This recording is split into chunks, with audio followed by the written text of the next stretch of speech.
1. Looks are the most important factor for man's dating success. 2. Women care about looks more than men. 3.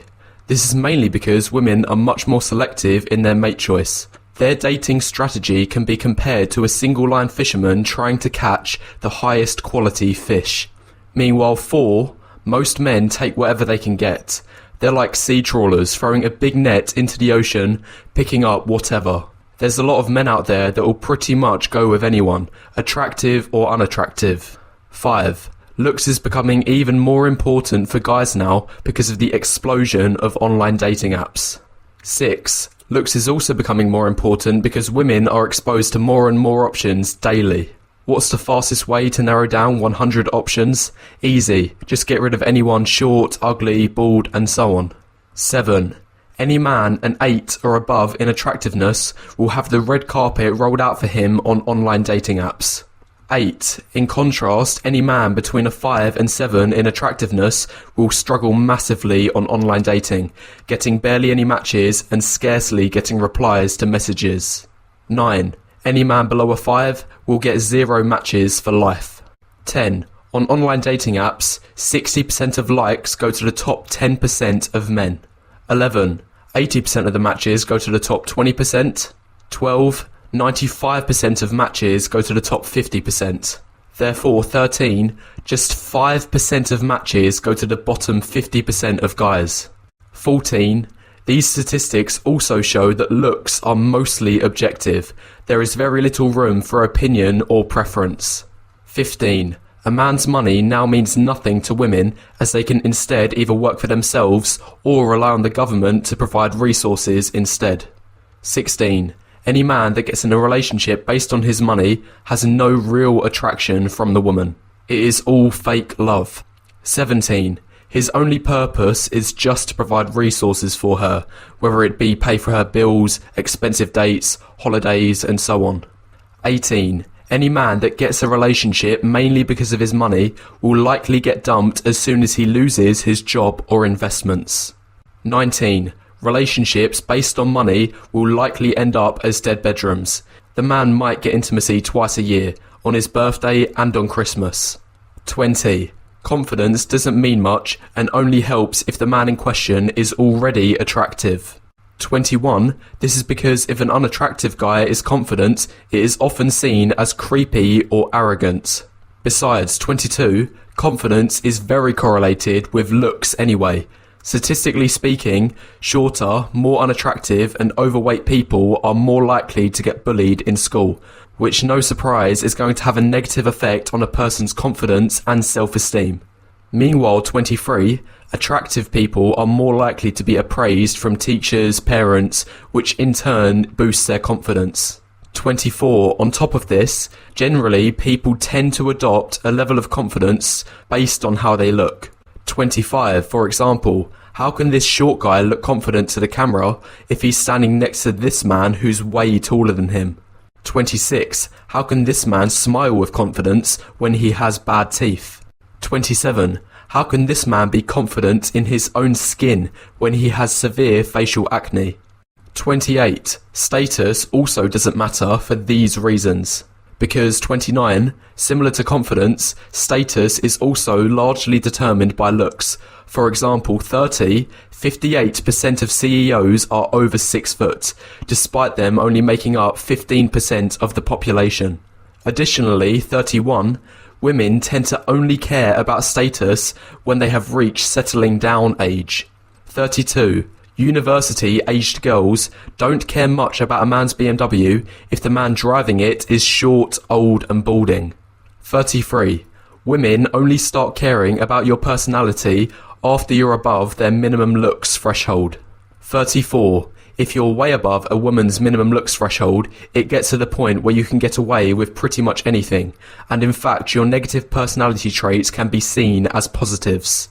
See 35. An attractive man who is shy is perceived as cute. Meanwhile, 36. An unattractive man who is shy is seen as antisocial. 37. An attractive man who is awkward is seen as funny or adorable. Meanwhile, 38. An unattractive man who is awkward is seen as weird or creepy. 39. When an attractive man makes bad jokes, they will be voluntarily laughed at by women as they want to impress him. Meanwhile, 40. When an unattractive man makes good jokes, they will be shunned as they will be seen as perverted or uncalled for. 41. An attractive man who is intelligent is perceived as smart.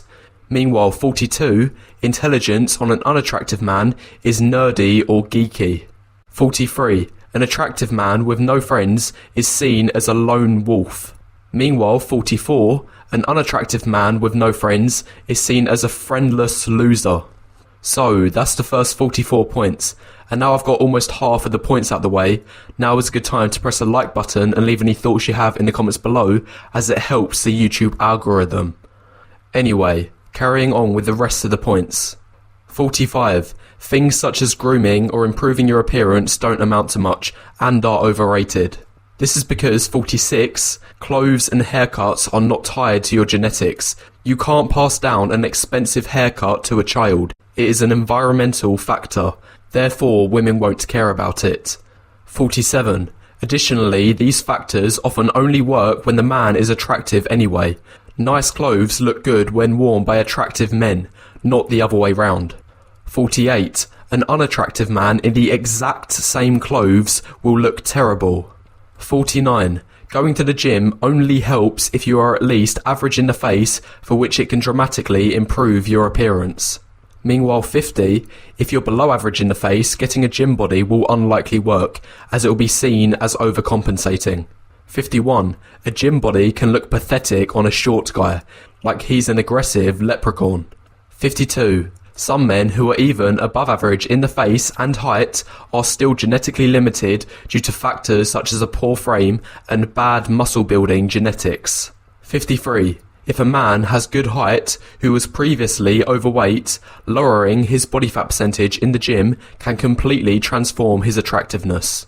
However, 54. This is only the case if the man's underlying facial structure is attractive. If the man is unattractive beneath the fat, he'll barely be in a better place than he was before.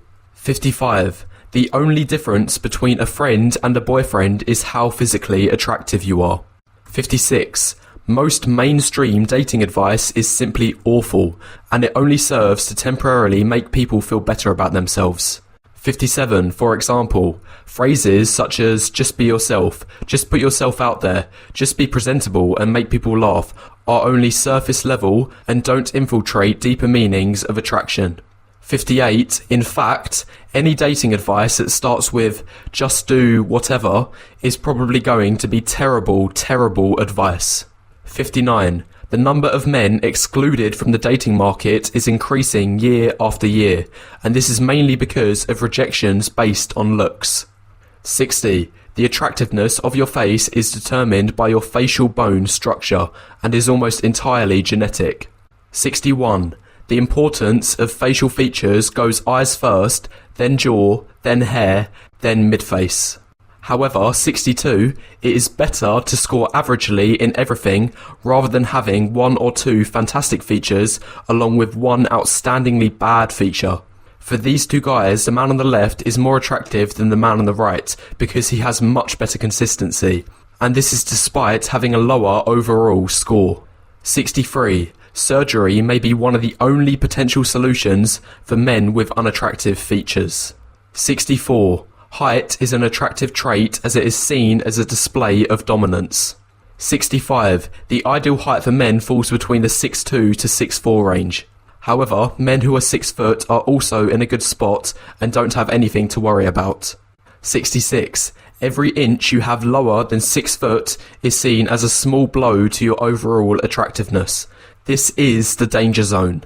Meanwhile, 67, heights 5'7" and below are in the no-go zone. Persistent rejections will occur solely because of height, and this is true even with an attractive face. 68, on the other side of the spectrum, heights taller than 6'4" are still good but have a few negatives going for them.